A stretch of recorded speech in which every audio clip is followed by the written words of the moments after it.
Düz 13 yaşıma qədər demək olar ki, məni heç vaxt tərk etməyən, zaman-zaman intihara sövq edən depressiv dövrlərlə əvəzlənən narahatlıq və həyəcan pozuntularının təsir altında yaşamışam. İndi bunu xatırlayarkən, bilmirəm öz həyatım haqqında danışıram, yoxsa başqasının. 29 yaşım tamam olduqdan az sonra, bir dəfə səhər tezdən yuxudan mütləq və dəhşətli qorxu hissi içərisində oyandım. Məndə əvvəllər də belə şeylər olmuşdu. Bundan qabaq da bu cür oyandığım olmuşdu, ancaq bu dəfə bu duyğu indiyə qədər ki, bütün hallardan daha güclü idi. Gecənin sakitliyi, qaranlıq otaqda Meybelin qeyri-müəyyən cizgiləri, uzaqdan keçən qatarın səsi, hər şey elə yad, qorxunc və mənasız təsir bağışlayırdı ki, məndə bütün dünyaya qarşı dərin ikrah doğururdu.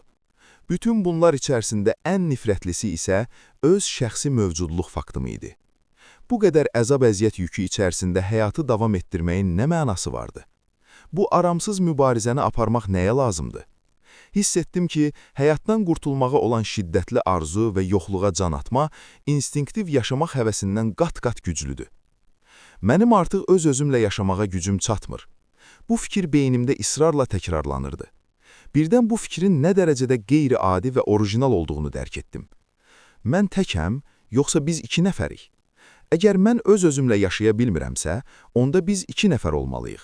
Mən və bundan sonra yaşaya bilməyəcəyim həmin o özüm. Əgər ikimizdən biri həqiqi deyiliksə, onda necə olsun, deyə düşündüm. Mən bu qəribə fikirdən sarsıldım. Ağlım sanki dondu. Tam şuurlu durumdaydım, ancaq bu zaman beynimdə bircə xırda fikir belə yox idi. Sonra hiss etdim ki, energetik qıfa bənzər nəsə məni özünə çəkir. Əvvəlcə hərəkət ləng idi, sonradan yavaş-yavaş sürətləndi. Məni dəhşətli qorxu bürüdü və bədənim titrəməyə başladı. Sanki içimdən gələn müqavimət göstərmə sözünü eşitdim. Boşluğun məni çəkdiyini hiss edirdim. Elə bilirdim ki, bu boşluq kənarda yox, mənim içimdədir. Qəflətən qorxu yoxa çıxdı və boşluğa düşməyimə imkan yaratdım. Daha heç də xatırlamıram. Bayırdakı quşların oxumasına oyandım. Əvvəllər heç vaxt belə səs eşitməmişdim. Gözlərim hələ də yumulu idi, ancaq xəyalımda qiymətli brilyantın şəkli canlanırdı.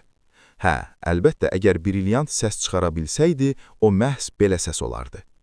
Gözlərimi açdım, pərdənin arasından səhər şəfəqinin ilk işartıları boylanırdı.